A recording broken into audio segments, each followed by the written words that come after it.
So what is K2SO guarding here? Seems like a hot mess if you ask me. We got some cardboard boxes.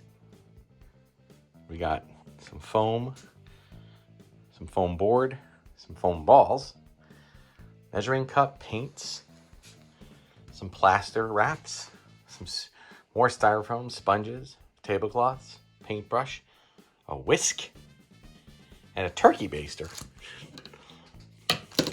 What on earth is all this for? Well, I'll tell you. I'm going to try my hand at another diorama. If you watch the show a long time, you know that I did a diorama way back when, like when I first started the channel in Ewok Village. And I followed the instructions of a guy named Budget Jedi. You can find him on YouTube. He does amazing stuff for very little money. There's another website, or another, I should say, YouTube channel, Diorama Workshop. And they do some pretty good, that kind of next level things. If you have anybody who's been to celebrations in the past, they oftentimes will sponsor a room-filled diorama where everybody can come in and do stuff. But they have shown some stuff on how to make a kind of a Tatooine house. They have a small house, they have medium houses. So I'm going kind of with a medium. I'm going to use 2 cardboard boxes, to make like a separate thing. I'm just going to see how it goes. It could be a total fail, but it could also be a major success. So this is all the materials I need, plus a glue gun, which I have to bring from upstairs, excuse me. So let's see how this goes. I'm going to put it all at high speed, just so you can see. You don't have to go through the whole process. If you want to get the real details on doing this, you can go to, as I said, Diorama Workshop on YouTube, and they will walk you through everything. They also have a lot of printable sheets of things like door panels and things of that nature that are really, really cool. So it's going to take me some time, but let's see how we go.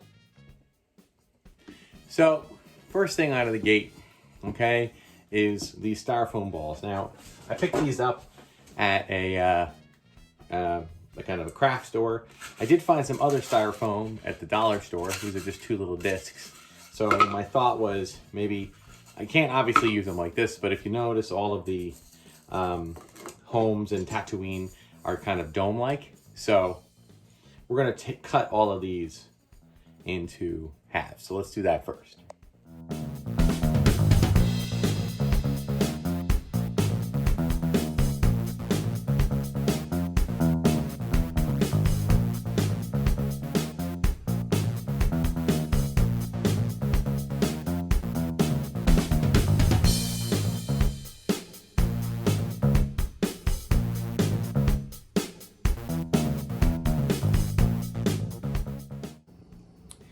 Okay, so you can see here we got all of our half shapes done, right? Now, the reality is that I'm probably not going to use all of them, but I figured if I ever do another diorama, get this out of the way. This will wreak havoc on your blade cutter, so make sure you have extra blades. But these things, I'm trying to figure out what I can do with these 2 things, and one idea I had was just to have one of these kind of just go a little bit higher, that works, okay? Or maybe use both of them. Okay, and kind of set them up like that. So it's just a little bit higher than the others. So it kind of gives it a little bit. The space I have, though, is pretty big. So I am also thinking about the possibility of even finding a bigger dome, like getting a bigger styrofoam ball. Another nice thing with this kind of thing is that if you just put them on here, it's got a nice little cone idea, right? So that works as well, okay? All right, so the next thing, so these are our boxes, right? Okay, we have our 1 box here. So the idea is, there's this kind of set up. Like I said, if we do something like this, maybe this, okay, maybe another one. I had a thought about doing 2, but like maybe kind of trimming 2 together so they're almost like kind of closed in a little bit. And then leaving, and then we have another box here that I was thinking about. I don't know if I'm even going to use the whole box. I was thinking about maybe just setting it up like this. So we have like a kind of a side kind of thing going right here. Okay. So that's another thought. And again, we can put our other one here.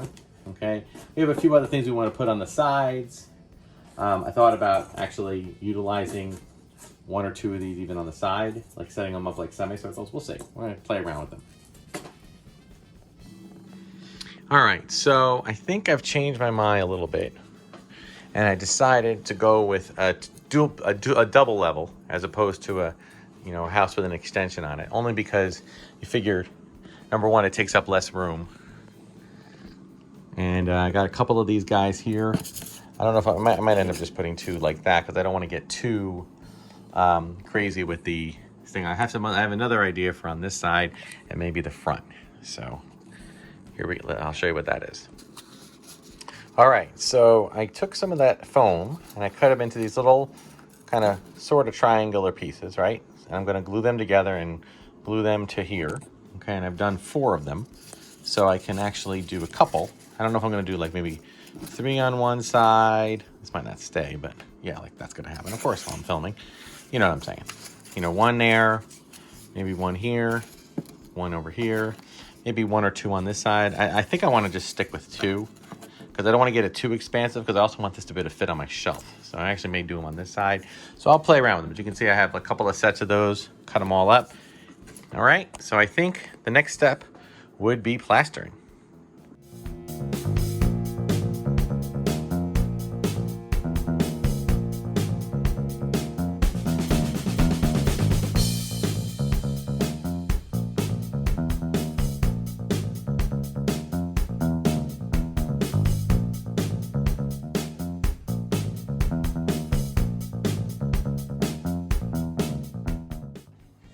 So I did add a few more things. I added a window, I have an entrance here. I have some labels from the Diorama workshop page to put a door in here when we're all done. So now I got my nice space, and this is where plaster wrap comes into play. I have never used plaster wrap before, so I'm a little scared. Got my bucket, and we're gonna do plastering first, and then we're gonna do some plastering wrap, and then we're gonna do regular plastering, and we'll see how it all looks.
All right, so as you can see, the first layer of the plaster is looking pretty good.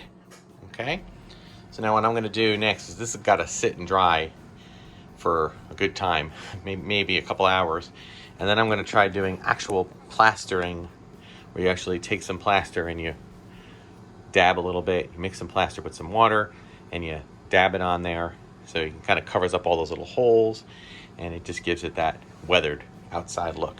Okay, that'll be the next step.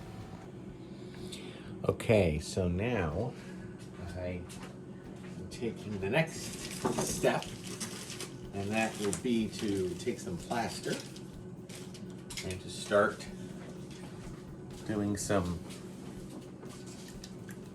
basically some plastering thing like this, although I do think I need to let this thicken up a little bit because it's very liquidy right now. And what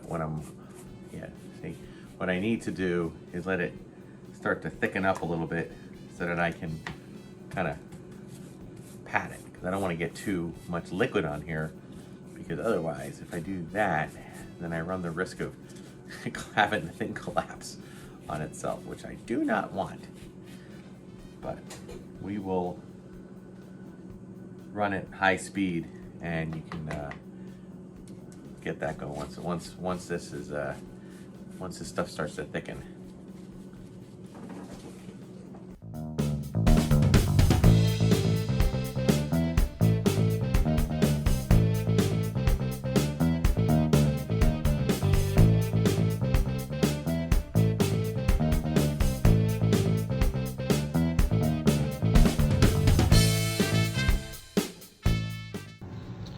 All right, there we have our spackledy kind of plaster goodness, okay, on the whole thing there. Now this has got to dry, and I mean really dry, so we're probably going to give it a good 24 hours before we take the next step, which is putting in the paint. Okay, so we now have our plaster dried, okay. Still, it's great. I mean, it's so funny. It's like, it's so light, you know, it's great. So now comes the fun part. Well, they're all fun parts, really. We're going to do some painting. Okay, so this is kind of like tea staining. You take some water and you take some paint and you water down the paint and you kind of go from there.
Okay, so a little darker than I had originally hoped, but I'm kind of good with it. It's the only building I have, so it doesn't really have a basis of comparison.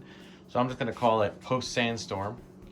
But as I said, you know, even the guy, Diorama Workshop, says there are no mistakes, kind of like a Bob Ross thing, happy accidents. I'm pretty happy with the weathering of it, though. I do like that, and it's pretty cool. So all we have to do now is get the door on the inside there, and then, which we're going to use utilizing some pre-printed labels that they have. Again, this is from the dioramaworkshop.com. You can find all sorts of great labels and things that you can print out, not just for Tatooine, but pretty much all areas. It's really, really cool. And it's great because you can go as expensive as you want or as not expensive.